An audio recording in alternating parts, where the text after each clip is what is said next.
Bullied teen rescued a wounded eagle. The words had echoed in Noah Parker's mind ever since that fateful afternoon when the universe had conspired to place him on that forgotten trail behind Whispering Pines High School. He hadn't meant to become a savior, especially not when he himself felt so desperately in need of saving. The metallic taste of blood lingered in 16-year-old Noah's mouth as he stumbled through the woods, his backpack hanging torn from one shoulder. Jason Mercer and his friends had been particularly cruel today, the shoves against the lockers graduating to punches behind the gymnasium. Noah touched his swollen lip gingerly, wincing as his fingers came away stained red. 3 schools in 4 years, and somehow the story always played out the same. Too quiet, too smart, too different. The variables never mattered. The equation always solved for pain. Dried pine needles crunched beneath Noah's worn sneakers as he veered off the main path, seeking solitude in the dense forest that bordered the eastern edge of town. Here at least, the trees didn't judge, the wind didn't whisper insults, and the dappled sunlight didn't highlight his every flaw for the world to mock. The afternoon light filtered through the canopy above, casting patterns that danced across his pale skin and dark, unruly hair. His grandmother had always said he had artist's hands, long fingers meant for creating beautiful things. What a waste those hands seemed now, clutched into defensive fists that never struck back, only absorbed the blows life dealt him. Noah's breath came in ragged gasps that had nothing to do with the gentle incline of the forest floor. The panic attack was coming, that familiar vice tightening around his chest, the sensation of drowning on dry land. He leaned against the rough bark of an ancient pine, closing his eyes and forcing himself to count backward from 20 the way Dr. Sanchez had taught him. 19, 18, 17. A sound broke his concentration, not the typical rustling of forest creatures, but something heavier, followed by a strange, distressed cry that seemed almost human in its pain. Noah's eyes snapped open, his own troubles momentarily forgotten. There, not 15 feet ahead in a small clearing, lay a massive bird, its wings spread at unnatural angles across the forest floor. Even in distress, the creature was magnificent, chocolate brown feathers giving way to a snow-white head and bright yellow beak that left no doubt about its identity. A bald eagle, the national symbol. Here, broken and suffering, Noah approached cautiously, expecting the wounded bird to attempt escape. Instead, intelligent eyes tracked his movement, regarding him with what seemed like a mixture of fear and resignation. One wing was clearly injured, possibly broken, and dried blood matted the feathers near its breast. "Hey there," Noah whispered, his voice cracking slightly as he crouched a safe distance away. What happened to you?"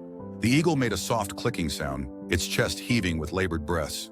Noah had never been this close to such a wild, powerful creature. Despite its injured state, the raptor radiated a fierce dignity that made Noah's heart constrict with unexpected emotion. Something about the eagle's predicament struck a chord deep within him. Here was another being, broken and alone, fighting to survive in a world that seemed determined to crush the vulnerable. Before he could second-guess himself, Noah slipped off his jacket, the only new piece of clothing his mother had been able to afford for the school year, and cautiously approached the injured bird. "I'm going to help you," he said softly, though whether he was reassuring the eagle or himself remained unclear. "I promise I won't hurt you." The eagle watched him, unblinking, as Noah gently draped the jacket over its massive form, carefully avoiding the injured wing. The bird was heavier than he expected, its warmth and heartbeat palpable even through the fabric as he gathered it into his arms. For a brief magical moment, the eagle's eyes locked with Noah's, amber meeting deep brown, and something unspoken passed between them. Not submission, but something more profound, recognition. "I've got you," Noah whispered, cradling the powerful symbol of American freedom against his chest as he began the trek back towards civilization. "I've got you." Noah had no idea what he was doing, but for the first time in years, his steps held purpose. The bullies, the blood, the panic, all receded as he focused entirely on the precious burden in his arms. With each careful step, the strange feeling grew stronger, that this moment, this rescue, was somehow more significant than he could possibly understand. Dr. Nalfor Cantin, Dr. Eleanor Rivera was closing up the small wildlife rehabilitation center when the bell above the door jingled.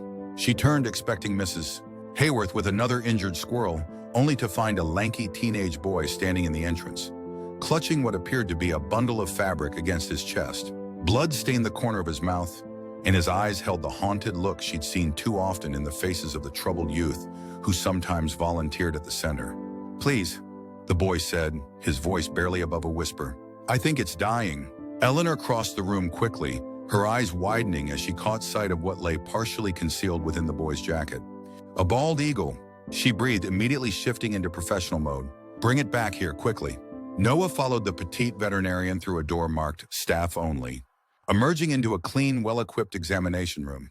The antiseptic smell reminded him of hospitals, of sitting beside his father's bed during those final weeks 3 years ago, watching helplessly as cancer stole him piece by piece. "Put it here." "Doctor, it was circa the one on a Suriname," Rivera instructed, indicating an examination table covered with a soft blanket. "Carefully now."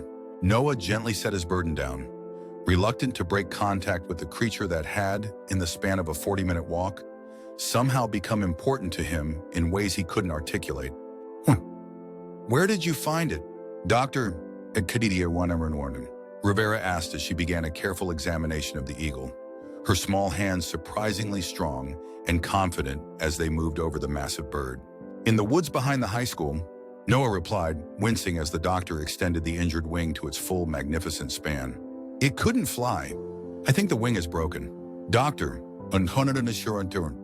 Rivera nodded, her expression grave as she continued her assessment. "You're right about the wing. There's also evidence of lead poisoning. See the tremors in the legs? And these wounds here?" She pointed to the bloodied breast feathers. "Suggest it may have been shot." Noah's throat tightened. "Shot? Who would shoot an eagle?" "Some people shoot at anything that moves." "Doctor,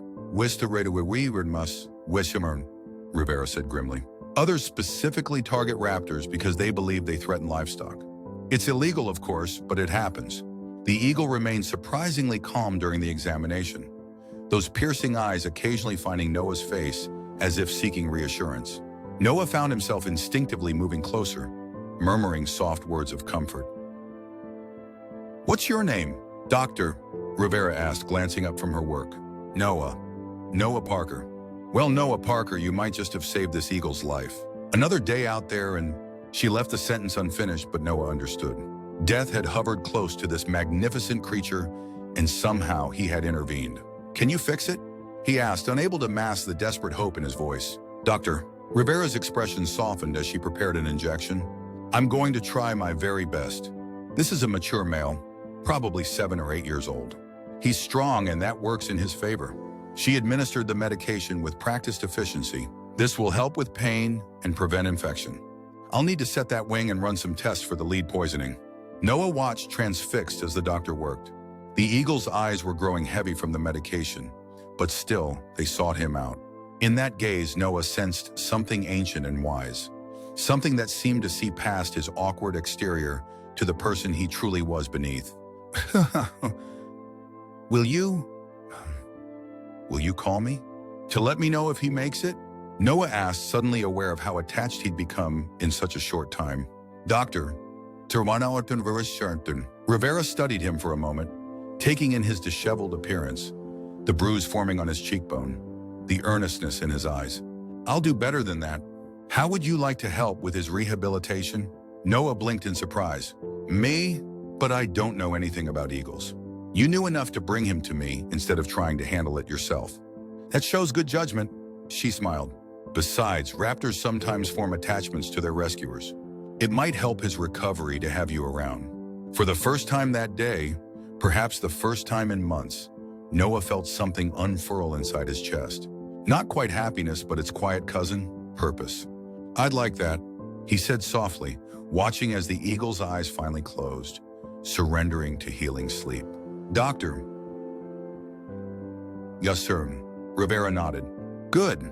We'll start tomorrow after school." "And Noah?" She gestured toward his face.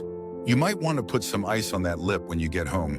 Noah's mother, Sarah Parker, was waiting at the kitchen table when he arrived home, her nursing scrubs wrinkled from a 12-hour shift at Pinecrest Memorial.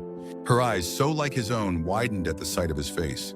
"Oh, Noah," she sighed, rising to examine his injuries. Her touch was gentle as she tilted his face toward the light. "Again?" Noah shrugged, uncomfortable with the worry etched across her tired features. Since Dad died, she'd carried enough burdens without adding his troubles to the pile. "It's nothing," he muttered. Jason Mercer and his usual crew. They caught me after gym. Sarah's lips pressed into a thin line. I'm calling the principal again. Mom, don't. Noah's voice held an edge of panic. It'll just make everything worse. She released his chin, running a hand through her prematurely graying hair. Then what, Noah? We can't keep doing this. Every new school, the same story. I hoped things would be different here. Noah slumped into a chair, suddenly exhausted. I found an injured eagle today, he said, changing the subject. In the woods. I took it to that wildlife place on Mason Road. Sarah blinked at the abrupt shift. An eagle? A real bald eagle? Noah nodded, some of his earlier excitement returning. The doctor there, Dr. Rivera, asked if I'd help with its rehabilitation. She said I could come after school. Something in his voice must have conveyed the importance of this development, because Sarah's expression softened. That sounds wonderful, Noah. Are you sure you'll have time with your schoolwork?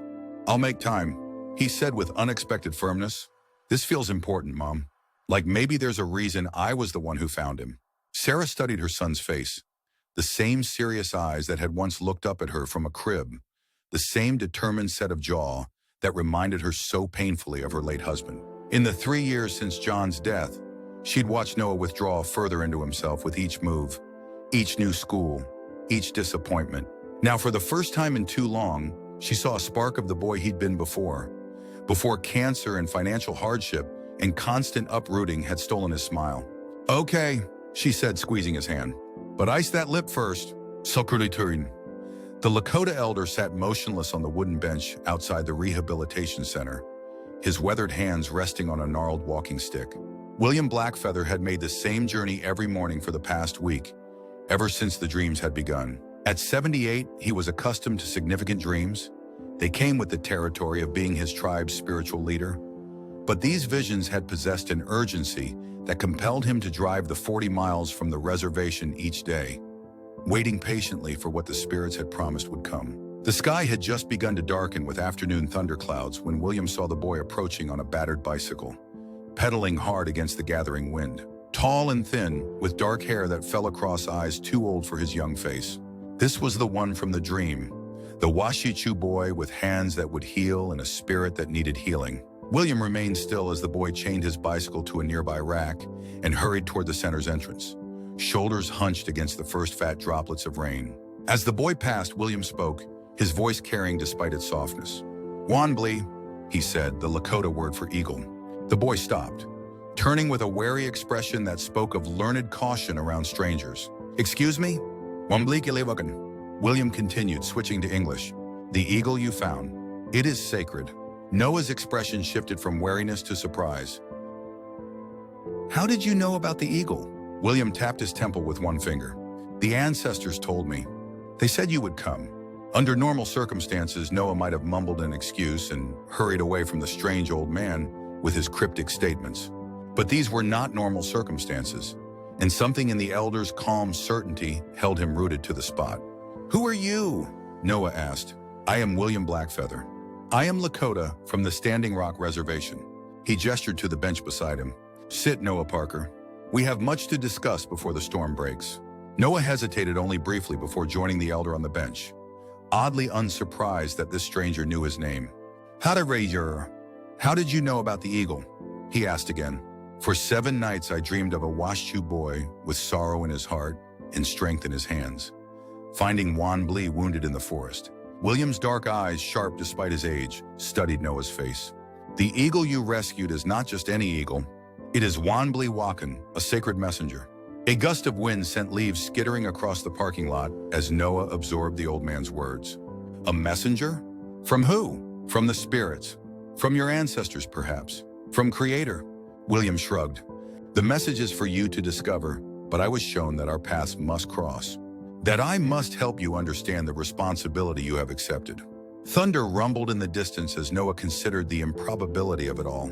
Finding the eagle, meeting this man who seemed to know things he couldn't possibly know. I don't understand. No, William agreed, not yet. But you will. He reached into a beaded pouch at his waist and withdrew something small, pressing it into Noah's palm. This belonged to my great-great-grandfather. It will help guide you. Noah opened his hand to find a small carved eagle feather made of some dark stone, suspended on a leather cord. The craftsmanship was extraordinary, each detail rendered with loving precision. "I can't take this," Noah protested. "It's obviously very old and valuable." William closed Noah's fingers over the carving. "It has waited many years to find you.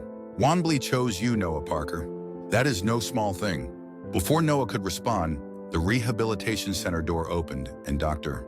Rivera appeared, her expression brightening when she saw him. "Noah, you're right on time." He's awake and much more alert today. She noticed William then, her smile warming further.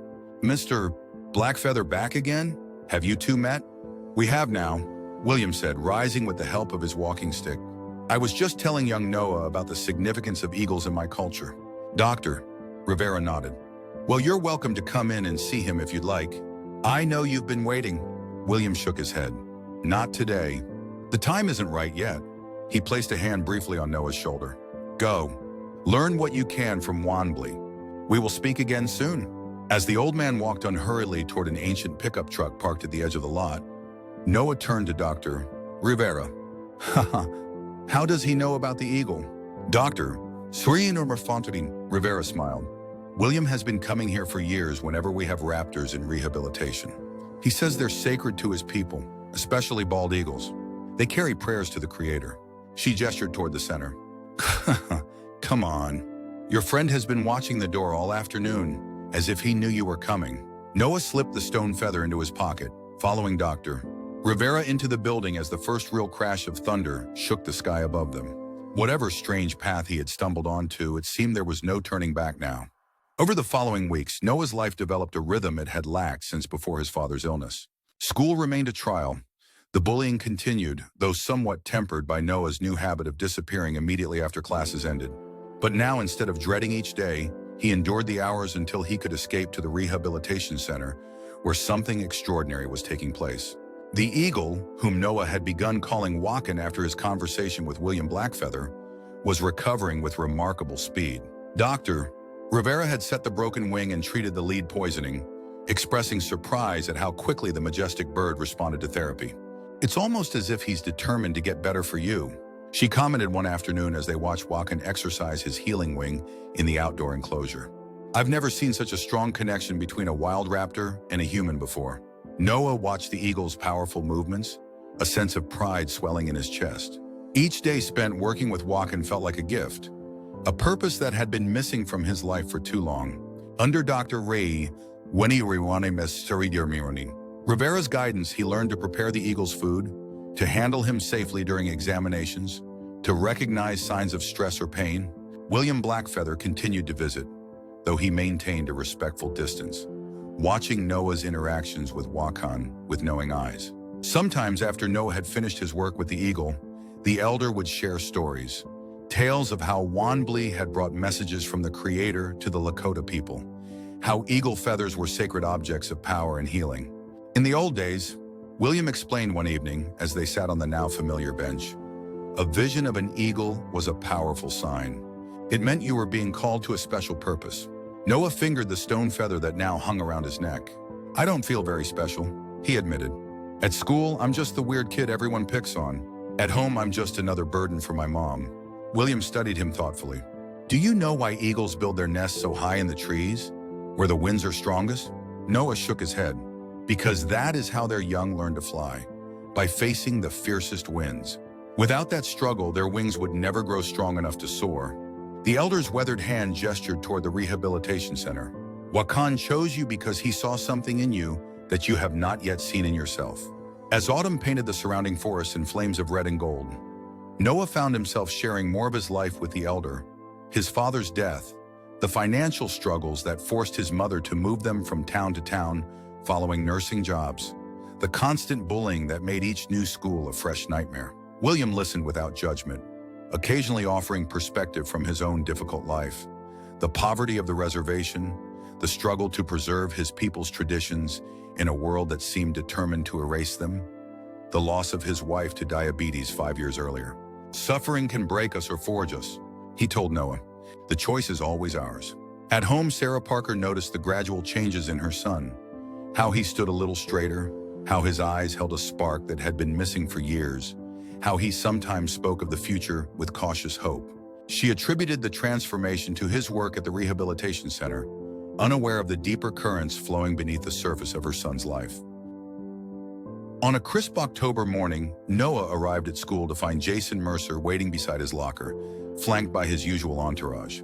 "Hey, bird boy," Jason called, using the nickname that had spread through school after someone spotted Noah biking to the rehabilitation center. "Heard you've been playing with eagles after school. What's next? Gonna grow wings and fly away?" Noah tensed, mentally calculating his chances of reaching homeroom without confrontation.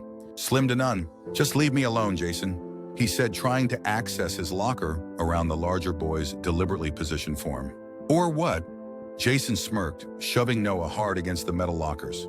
"You'll send your eagle friends after me?" Something shifted inside Noah, a quiet certainty that had been building during his hours with Wakan and his conversations with William. He straightened, meeting Jason's gaze directly for perhaps the first time. "The eagle I work with was shot by someone who thought hurting something beautiful made them powerful," Noah said, his voice steady. "It didn't. It just made them small." The hallway had grown quiet, other students watching the confrontation with the heightened interest of those sensing a deviation from the usual script. Jason's face darkened. "Are you calling me small, Parker?" Noah stood his ground, William's words echoing in his mind. "Suffering can break us or forge us. The choice is always ours." "I'm saying there's a difference between power and cruelty," Noah replied. "You might want to figure out which one you're after." Before Jason could respond, a new voice cut through the tension. "Everything okay here, gentlemen?" Miss Delaney, the young art teacher, appeared beside them, her expression pleasant, but her eyes sharp as she assessed the situation. "Fine, miss." Double quote. Jason muttered, backing away slightly. "Just talking." "Wonderful. Then you won't mind heading to class now that the bell's about to ring." Her tone made it clear this wasn't a suggestion. Jason shot Noah a look that promised this wasn't over, then sauntered away with his friends. "Mrs. Delaney turned to Noah, her voice lowering. "You okay?" Noah nodded, surprised to realize it was true. For the first time, confronting Jason hadn't left him shaking with anxiety. Something had changed, or perhaps something was changing. "You know, Miss," Delaney said thoughtfully, "I've been hearing about your work with that eagle at the Wildlife Center.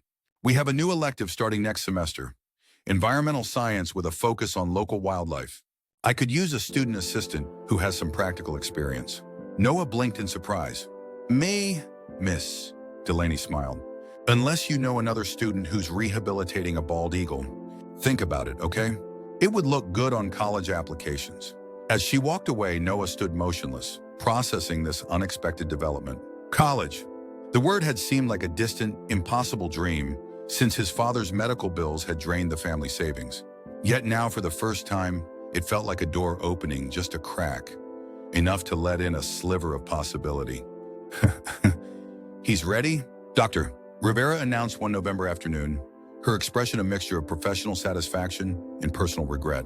"The wing has healed beautifully. The lead levels in his blood are down to normal range, and he's flying strongly in the exercise enclosure."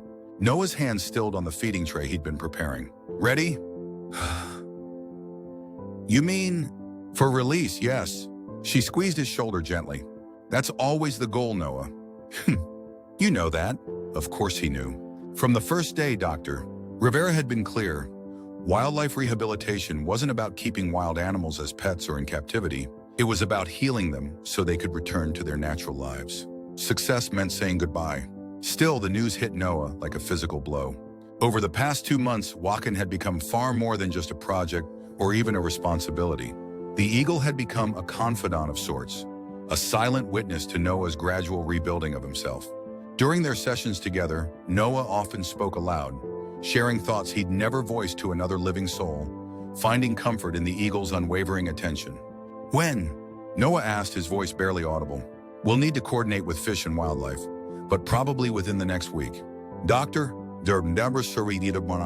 Rivera studied his face carefully. "You should be proud, Noah. Your work with him made a huge difference in his recovery." Noah nodded mechanically, finishing his preparation of the eagle's meal, though his movements lacked their usual careful precision. When he entered Wakan's enclosure, the great bird did what he always did, fixed those amber eyes on Noah's face, and made a soft clicking sound that had come to feel like a greeting. "Hey there." Noah said softly, setting down the tray of fresh fish. Heard you're getting out of here soon. Back to the wild where you belong. Wakan tilted his white head, regarding Noah with that unnervingly intelligent gaze. Sometimes in moments like this, Noah could almost believe the eagle understood every word. I'm going to miss you. Noah continued, his voice cracking slightly. Which is stupid, right? You're a wild animal. You don't belong here with people. You belong out there flying free. As if in response, Wakan spread his massive wings, the span of which still took Noah's breath away. Fully extended, they stretched nearly 7 feet tip to tip, the previously injured wing now indistinguishable from the healthy one. Yeah, Noah whispered, that's what you're made for. After completing his duties, Noah biked straight to the place he'd increasingly found himself seeking when troubled. The small public park where William Blackfeather could often be found feeding the ducks or simply sitting in contemplation. Sure enough, the elder was there, wrapped in a colorful blanket against the November chill, his face turned toward the setting sun. Without preamble, Noah dropped onto the bench beside him. They're releasing Wakan next week, he said, the words spilling out before greeting or context. Doctor, Rivera says he's healed. William nodded slowly. This is good news. Is it? Noah turned to face the elder, surprising himself with the intensity of his reaction. It feels like I'm losing the only friend I've made since moving here. William's weathered face creased with understanding. But that was always the path, Wasakun. Wanbli was never meant to stay. His medicine came to you for a season, not a lifetime. What am I supposed to do when he's gone? The question emerged more plaintively than Noah had intended. William studied him for a long moment before responding. There is a ceremony among my people. When a young man faces a significant transition, he participates in a Hanblashayapai, what you might call a vision quest. He goes alone into the wilderness to fast and pray, seeking guidance from the spirits. Noah frowned. You want me to go starve in the woods? A smile flickered across the elder's face. Not exactly. But I do believe you should be present for Wakan's release, and that you should prepare yourself spiritually for this transition. How? William reached into his ever-present pouch, withdrawing a small bundle wrapped in red cloth. For 3 nights before the release, place this beneath your pillow. Fast from sunset to sunrise. Pray in whatever way feels right to you. Ask for guidance. Be open to what comes. Noah accepted the bundle, which felt surprisingly heavy for its size. What is it? Medicine, William replied simply, to help you see clearly. Fuck him. The night before Wakan's scheduled release, Noah lay awake in his darkened bedroom, the mysterious bundle William had given him tucked beneath his pillow.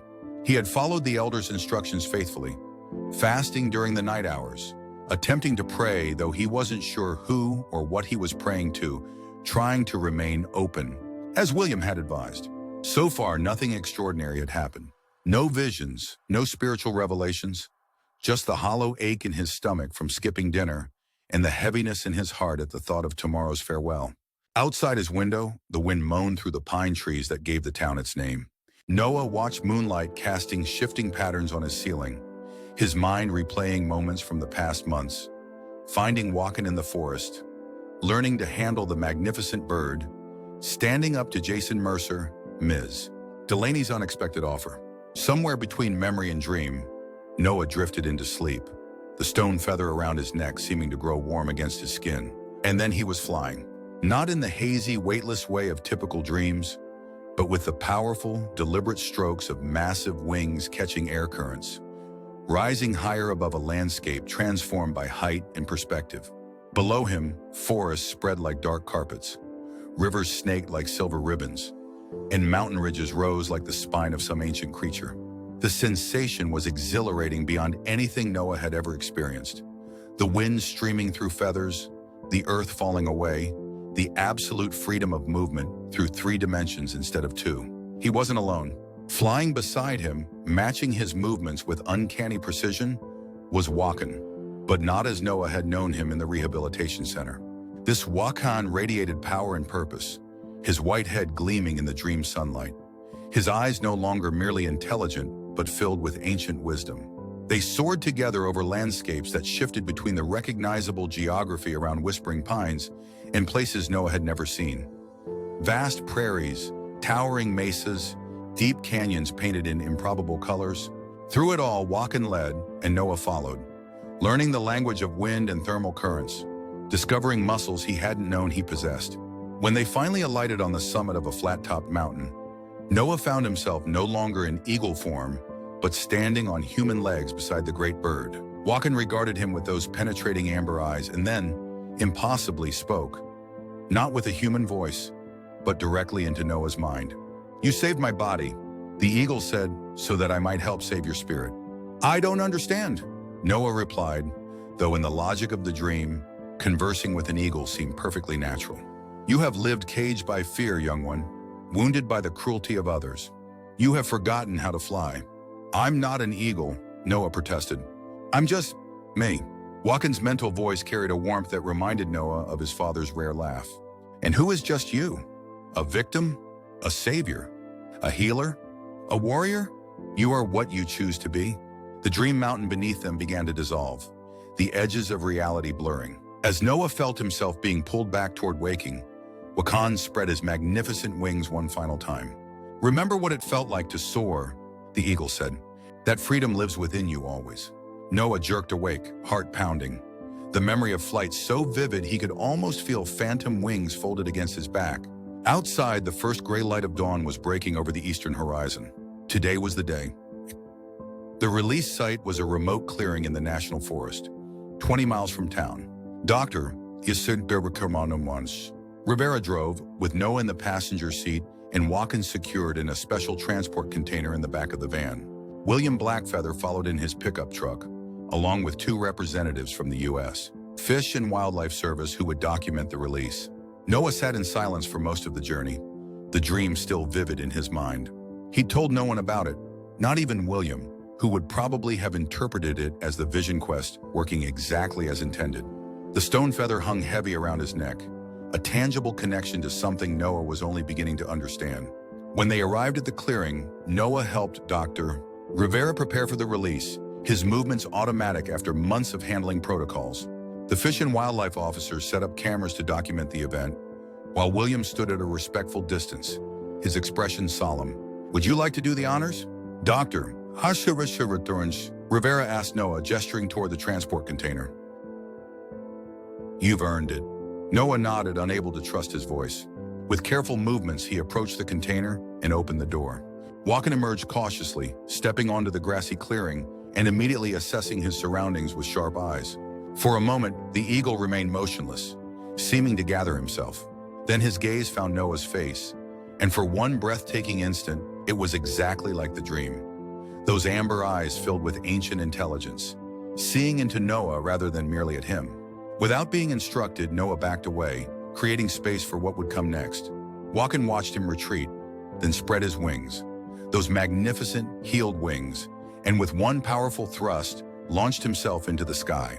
The assembled humans watched in awed silence as the eagle circled higher and higher, his white head catching the morning sunlight, his movements growing more confident with each wing beat.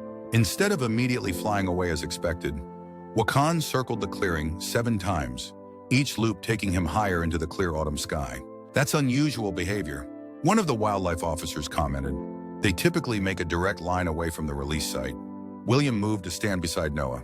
"He is blessing this place," the elder said softly, "and saying goodbye." On the 7th circle, Wakan gave a piercing cry that echoed across the valley, a sound so primal and powerful that Noah felt it reverberate in his chest.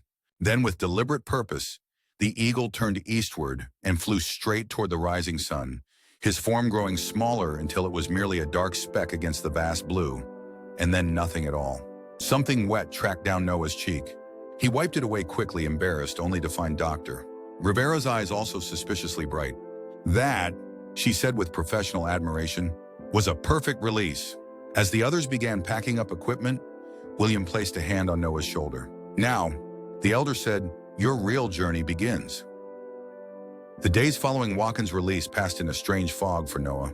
He went through the motions at school, continued helping at the rehabilitation center with other animals, completed homework assignments with mechanical efficiency, but something inside him felt unsettled, unfinished, as if a conversation had been interrupted before reaching its natural conclusion.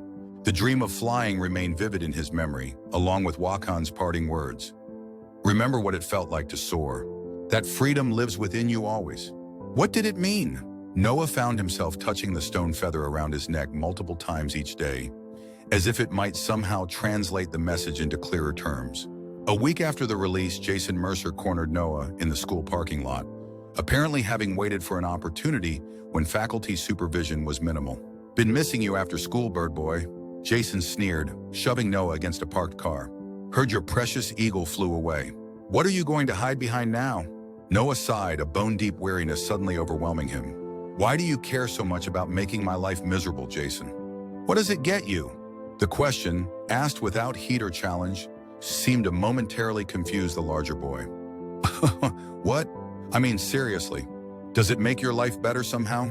Make you happier? Because from where I'm standing, it seems like a waste of energy." Jason's face darkened. "You think you're better than me? With your birds and your—" "I don't think I'm better or worse than you," Noah interrupted, surprising himself with his calmness. "I just don't want to play this game anymore. It's boring, and it doesn't help either of us." Something flickered in Jason's eyes. Uncertainty, perhaps, at this deviation from their established script. Before he could respond, a group of students rounded the corner, including Ms. Delaney, who waved at Noah. There you are," she called. "I wanted to talk to you about that environmental science elective." Jason backed away, muttering something under his breath, but Noah barely noticed. For the first time in his high school experience, he'd faced a bully without fear, not with bravado or aggression, but with a strange new clarity that seemed to have cracked open inside him, like an egg revealing something unexpected within. Remember what it felt like to soar. Winter settled over Whispering Pines with a series of heavy snowstorms that transformed the landscape into a hushed white expanse. Noah continued his work at the rehabilitation center, finding unexpected satisfaction in helping other injured wildlife. A red-tailed hawk with a damaged tail, a barred owl suffering from rodenticide poisoning, a young fox with a mangled paw. None affected him quite like Walken had, but each connection added another thread to the tapestry of purpose he was slowly weaving for himself. At school, an unexpected shift had occurred. Following his confrontation with Jason in the parking lot, the bullying had not exactly stopped, but it had changed character, become less focused, less persistent, as if Jason himself was uncertain about continuing the pattern they'd established. Ms. Delaney's environmental science elective had proven popular enough to form two sections, with Noah serving as student assistant for both. The position gave him a new identity at school, no longer just the quiet, bullied new kid, but someone with knowledge and skills that others respected. At home, Sarah Parker watched her son's transformation with quiet wonder. The defeated slump had vanished from his shoulders. He spoke of future plans, college possibilities, career interests in wildlife biology or veterinary science. Most miraculous of all, he had begun drawing again. Detailed, beautiful sketches of birds and animals he encountered at the rehabilitation center. A talent inherited from his father that had lain dormant since John's death. "Whatever that eagle did for you," she told Noah one evening as she admired his latest drawing.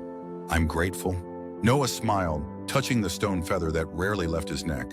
"He reminded me who I am," he said simply. William Blackfeather continued to be a presence in Noah's life, sharing stories and wisdom during their meetings at the park or occasionally at the rehabilitation center. The elder never directly referenced Noah's dream of flying with Walken, but sometimes made comments that suggested he understood more than had been spoken aloud. "Our ancestors believed that animals could be messengers and teachers," he told Noah one snowy afternoon, "that they could show us parts of ourselves we had forgotten." As winter deepened, Noah found himself scanning the skies whenever he was outdoors, searching for a familiar silhouette against the clouds. Dr. Wonderwood Adrian Rivera had attached a small tracking band to Walken before his release, but there had been no reported sightings. The eagle had vanished into the wilderness as completely as if he had never been captive at all. "That's actually a good sign, Doctor. Rivera assured Noah when he asked. "It means he's adapted successfully to the wild again, staying away from human habitation." Noah understood this intellectually, but emotionally he couldn't shake the feeling that his connection with Walken remained unfinished somehow, that there was one more chapter to their story that had yet to unfold. Spring arrived with its usual theatrical flourish, crocuses pushing through melting snow, creeks swollen with runoff, migrating birds returning with their dawn symphonies. Noah, now firmly established in his role at the rehabilitation center, and preparing for his junior year course selections, found himself thriving in ways that would have seemed impossible the previous autumn. The stone feather remained his constant companion, though he'd stopped consciously looking for Wakan in the skies. Life had moved forward, carrying Noah with it into new challenges and opportunities. The eagle had given him what he needed most, not continued dependence, but the confidence to forge his own path. On a clear Saturday in early April, Noah volunteered to help Dr. Rivera with a classroom presentation at the elementary school. As they packed up their materials, photographs of various local wildlife, skull replicas, and a collection of feathers for the children to examine, Dr. Rivera's phone buzzed with a text message. She glanced at it, then froze, her eyes widening. "Noah," she said slowly, "you're not going to believe this." "What is it?" That was Keith from Fish and Wildlife. "They've had a confirmed sighting of Wakan." Noah's heart skipped a beat. "Where?" That's the incredible part.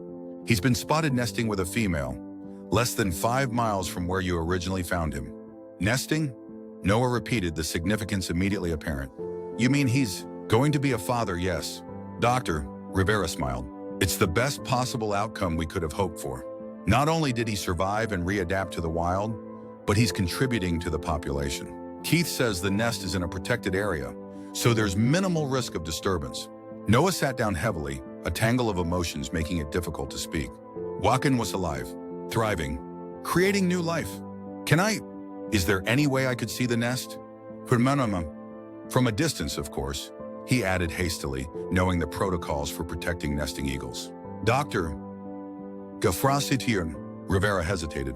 "It's generally not encouraged, but given your history with him, let me talk to Keith. Maybe we can arrange something with proper supervision." The observation point was nearly a half-mile from the actual nest, requiring powerful binoculars to see details. Noah stood beside Keith, the Fish and Wildlife officer, on a rocky outcropping that offered a clear sight line to the massive structure of sticks and branches nestled in the crown of an ancient pine. Through the binoculars, Noah could make out Wakan's distinctive white head as he perched on the edge of the nest. Beside him sat his mate, slightly larger as was typical for female bald eagles, her posture suggesting she was protecting eggs beneath her. "They'll typically lay 1 to 3 eggs," Keith explained. "Incubation takes about 35 days, and then both parents will care for the eaglets until they fledge at around 10 to 12 weeks. Noah nodded, absorbing this information while keeping his gaze fixed on the distant nest. As if sensing the observation, Wakan suddenly turned his head, looking in their direction. It was impossible, of course. No eagle, however keen its vision, could distinguish individual humans at this distance. And yet Noah felt a jolt of recognition pass through him, as tangible as if Wakan had once again spoken directly into his mind. "He came back to the same area," Noah said softly. "Even though he could have gone anywhere." Keith adjusted his own binoculars. Eagles are territorial, and they do show high sight fidelity when successful.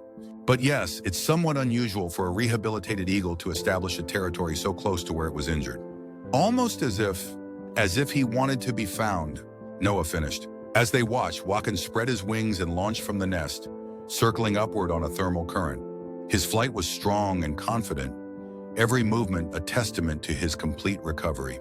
At the apex of his climb, he executed a sudden, dramatic dive, pulling up at the last moment in what Keith described as a courtship display for his mate. "Show off," Noah murmured, a smile spreading across his face. They observed for another hour before Keith suggested they leave to avoid creating any disturbance during this sensitive nesting period. As they turned to go, Noah took one last look through the binoculars. Wakan had returned to the nest, settling beside his mate with the dignified posture that had always impressed Noah. As the eagle folded his wings, sunlight caught his white head feathers, creating a momentary halo effect that seared itself into Noah's memory. Remember what it felt like to soar? On the last day of the school year, Noah found himself alone in the art room, putting final touches on a project that had consumed his free time for weeks. Ms. Delaney had suggested he enter it in a statewide youth art competition, and the deadline was approaching. The large canvas depicted an eagle in flight, viewed from below against a sky painted in impossible blues and golds. But this was no ordinary wildlife illustration. The eagle's form subtly transitioned along its wingspan, one side rendered with photographic realism, the other dissolving into abstract patterns that suggested both Native American symbolism and something uniquely Noah's own. "That's remarkable work," Noah turned to find William Blackfeather standing in the doorway, his presence at the school unexpected. "William, what are you doing here?" The elder smiled. "Your teacher invited me to speak to her environmental science classes about traditional Lakota perspectives on conservation. I thought I might find you here afterward." He moved closer to examine the painting. "You have captured more than just the physical form. I've been trying to show what it feels like." Noah explained, "Not just what it looks like." William nodded approvingly. "The best art always does both." He studied the canvas for another moment before asking, "Have you decided what you will do after graduation next year?" The question startled Noah slightly. Not because he hadn't thought about it, but because it represented a future he had once been unable to imagine for himself. "I've been looking at programs in wildlife biology," he said. "Doctor, Rivera thinks I might be able to get a scholarship if I keep my grades up. And I've been saving from the part-time job she gave me at the center." "A good path," William agreed. "But remember that your connection to Wanblee was not just about wildlife. It was about finding your own medicine, your unique gift to bring to the world." Noah touched the stone feather around his neck, a gesture that had become automatic whenever he needed to center himself. "I think I'm still figuring that out, as we all are until the day we return to the earth." William reached into his ever-present pouch and withdrew a small object wrapped in soft leather. "I brought you something, a graduation gift, though you have a year still to go." Noah accepted the package, carefully unwrapping it to reveal a carved wooden eagle in flight, small enough to fit in his palm, but detailed with extraordinary precision. The wood had been polished to a warm glow, and tiny inlaid stones formed the eagle's eye. "It's beautiful," Noah breathed. "It was carved by my grandfather, who was known for his vision dreams with eagles." William closed Noah's fingers around the carving. He said that those who are touched by Wanblee never truly lose that connection, that it becomes part of their spirit journey, no matter where life takes them. As Noah absorbed these words, a memory surfaced from his dream months earlier, soaring beside Wakan over landscapes both familiar and unknown, feeling the absolute freedom of flight, the limitless possibility of the open sky. "I think I understand that now," he said quietly. William smiled, the wrinkles around his eyes deepening. "I know you do, Wasichun. I know you do." 1 year later, on the anniversary of Wakan's release, Noah stood alone at the edge of the clearing, where he had watched the eagle disappear into the eastern sky. Now, as a high school senior with college acceptances in hand and a future unfolding before him, he had returned to complete a circle. In his hand, he held a single perfect feather, not from Wakan, but from one of his offspring. Keith from Fish and Wildlife had found it below the nesting tree, and knowing its significance to Noah, had preserved it in a special case. Now Noah had brought it back to where the journey had begun. The stone feather hung around his neck as always, a constant reminder of the strange, sacred path that had led him here. Beside it now rested a second pendant, a small silver eagle given to him by his mother on his 18th birthday, engraved with the words, "Remember to soar." Noah closed his eyes, feeling the spring breeze against his face, listening to the rustling of new leaves and the distant calls of birds welcoming the season. When he opened them again, he scanned the sky out of habit, not really expecting anything. And there, high above, at the very limit of visibility, a dark shape circled on the thermal currents. It could have been any large bird, of course, a turkey vulture perhaps, or one of the red-tailed hawks that frequented the area. But Noah knew. With a certainty that required no binoculars or scientific verification, he knew. Wakan was watching over him one more time.